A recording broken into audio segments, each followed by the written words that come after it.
Et salut à tous! On se retrouve aujourd'hui pour une nouvelle vidéo où on va s'occuper de la validation de nos formulaires. Et juste avant ça, je vous propose, si vous n'avez pas vu les vidéos d'avant, d'aller les voir. Je vous mettrai une petite fiche informative, comme d'habitude, avec la playlist entière. Et donc c'est parti. Donc on s'était arrêté donc sur la création d'un article. Et on pouvait voir que si on mettait n'importe quoi, ça fonctionnait quand même. Donc, c'était pas cool parce que on pouvait vraiment mettre bah, de tout et n'importe quoi, hein. Je suis même sûr qu'on pourrait mettre des choses qui sont vides et ça fonctionnerait, on va pas faire le test. Mais on va aller gérer tout ça. Donc, pour ce faire, la première chose, c'est que ça va pas se faire au traitement du formulaire, mais ça va directement se faire dans l'entité article. Donc, on peut aller voir l'entité article et on va aller directement à s'occuper de remplir les trucs. Donc, par exemple, pour le nom donc pour le titre de l'article, on va venir lui mettre un assert.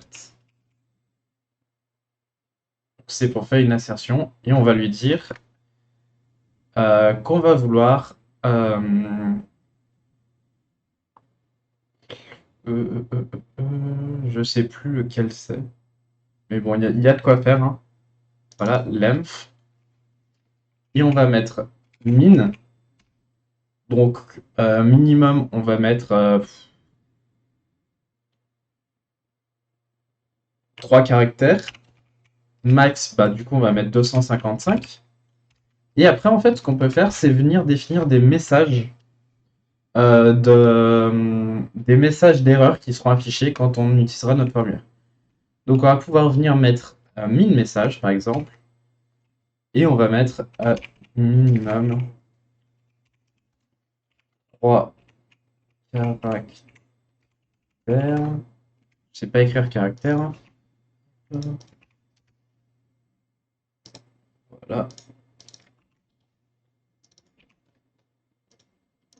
Hop, pareil, on va venir mettre un max message. Et on va venir mettre maximum 3 caractères, maximum 255 caractères.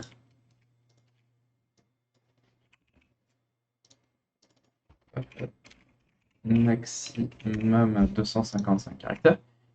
Et donc là, on a une assertion et il s'occupera tout seul de faire le truc. Ensuite, le created at, donc ça, on va pouvoir lui mettre un assert.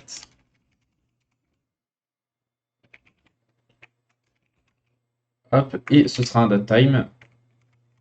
Et là, on peut mettre du coup un message. Cette variable doit être de type datetime. Donc ça, on ne le gère pas dans le formulaire, mais c'est quand même bien de le faire si plus tard, on s'en occupe. Donc la catchphrase, on va récupérer le assert length. On s'en fout un peu, on va remettre la même chose. Voilà. Le texte, on va voir si on a un assert, mais ça m'étonnerait, un assert de texte.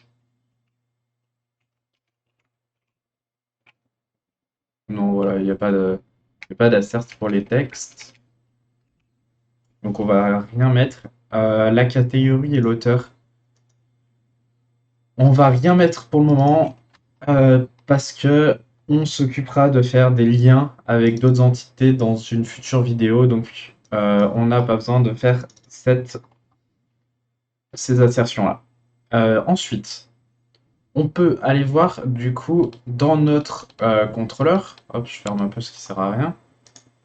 Dans notre contrôleur administration, la dernière fois, on s'était occupé de ça et on a émis ce petit form is valid. C'est une fonction qui nous est prédéfinie, qui nous est définie par le form. Donc voilà, le form qui en fait récupère un form factory directement depuis le conteneur et crée notre formulaire qu'on a besoin, mais ça c'est dans le abstract controller, on n'a pas besoin d'y toucher. Et il nous crée notre formulaire.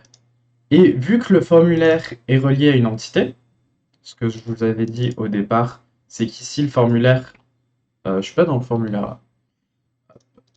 Ici, le formulaire, il était lié à une classe, une entité. Il va aller directement chercher les informations directement dedans. Et dans le isValid, il va nous mettre les bonnes choses. Donc là, maintenant, si on actualise notre page et qu'on remplit les champs pour générer des erreurs, on peut voir directement que on a des erreurs, minimum 3 caractères, minimum 3 caractères. Pareil, si on essaye d'y coller, on va aller chercher un lorem ipsum. On va aller chercher un lorem ipsum pour faire plus de 200 caractères. Voilà, ça devrait faire plus de 200 caractères, je pense. Si on la met dedans, il nous dira minimum, maximum 255 caractères. Donc là, on a géré entièrement comment créer et valider une entité. Maintenant, ce qu'on va pouvoir faire, c'est que, vu que ça n'a pas duré très longtemps, on va pouvoir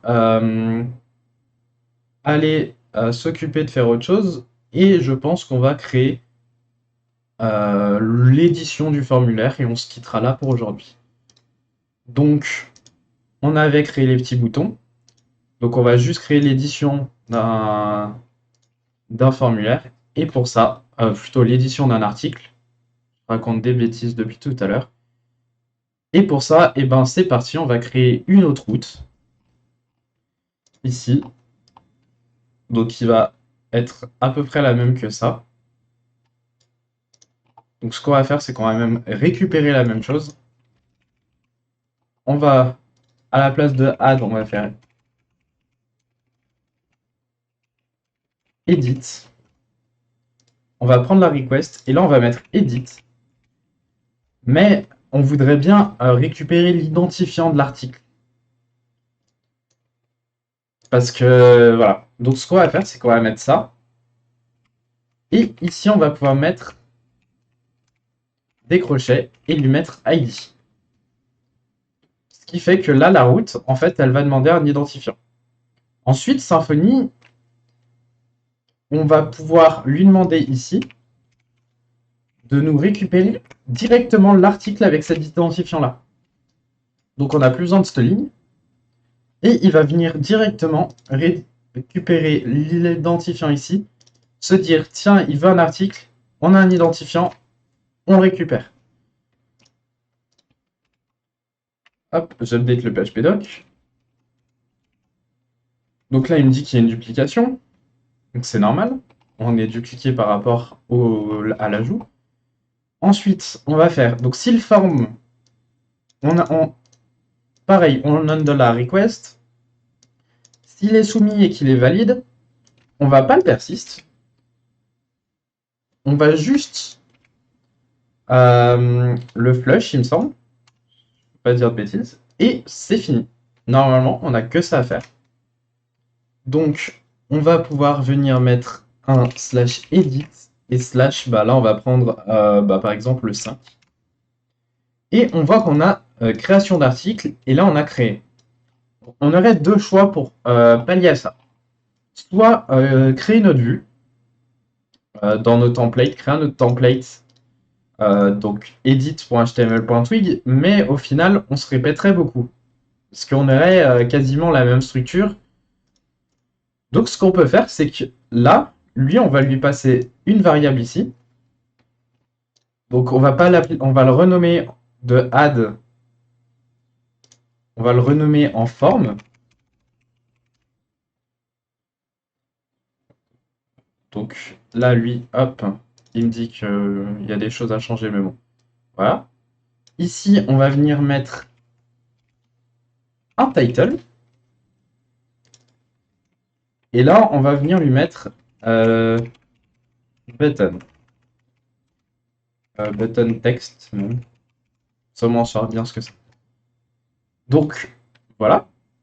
Donc là, on a fait ça. Maintenant, il faut qu'on retourne ici et qu'on vienne corriger ça. Donc là, hop, je vais récupérer ça parce qu'il m'a corrigé ça un peu comme il voulait. Voilà. Et donc là, on va pouvoir lui passer des paramètres qui seront le title.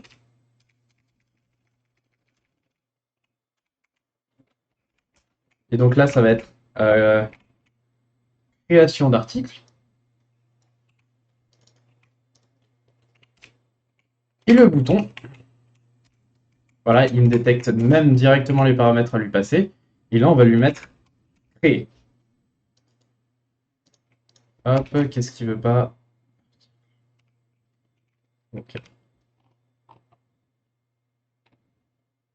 Création d'un article. Ok, c'est juste les apostrophes qu'il aime pas. Et donc, par contre, là aussi, il va falloir qu'on lui passe un title. Donc là, édition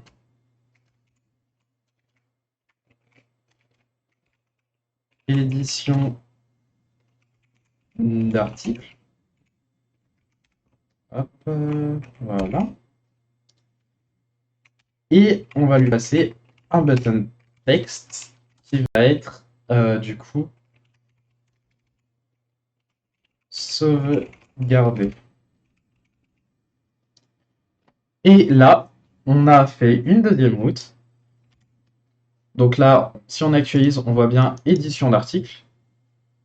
Donc là, j'aurais pu mettre un E majuscule, voilà, ça fera plus propre. Édition d'article. Et donc là, si on vient éditer l'article, on vient sauvegarder, il me dit bien minimum 3 caractères. On a bien notre validation aussi pour l'édition.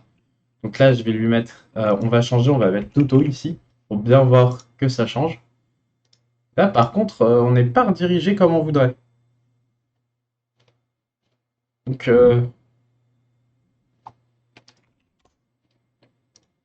et en plus, si on va,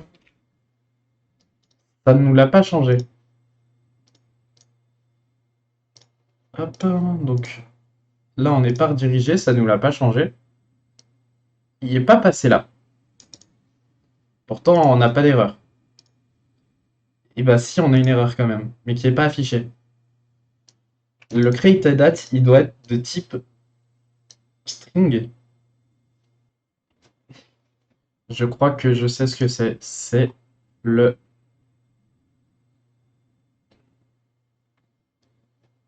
assert datetime là qui pose problème. Du coup, hop, on va l'enlever. De toute façon, la colonne elle est créée à la main, donc c'est pas grave. Hop, on va renvoyer le formulaire. Et là, on est bien redirigé. Ça nous l'a bien changé. Donc, on vient de faire l'édition. Il nous manque juste un petit truc. C'est que quand on clique sur l'article, ça va bien. Quand on clique sur le petit bouton pour éditer, ça va bien sur l'édit. Donc, on va aller dans notre template. Donc là, le index. Et ici, on va mettre href. Et la petite particularité, on va toujours utiliser le path et notre app admin article edit. Par contre, hop, voilà, il va falloir qu'on lui passe un autre paramètre qui est le article.id du coup. Voilà. Tac. Et voilà. Et donc là, on a bien une erreur.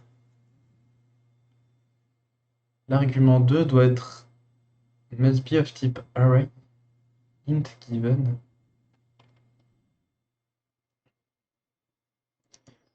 Ok, oui, c'est moi qui fais des conneries. En fait, c'est hop, comme ça. Donc hop, le paramètre ID sera article.id. Voilà. Et là, hop, on n'a plus de problème et on peut venir éditer directement nos articles. Voilà, on peut même corriger les petites fautes d'erreur, fautes de frappe, et voilà. Et c'est tout pour cette vidéo. Format un petit peu plus court que d'habitude. On se retrouve la semaine prochaine pour une nouvelle vidéo. Mais avant ça, je vous encourage à me laisser un petit like, un commentaire si vous voulez discuter, pourquoi pas partager la vidéo, vous abonner bien sûr, n'oubliez pas la cloche. À la semaine prochaine!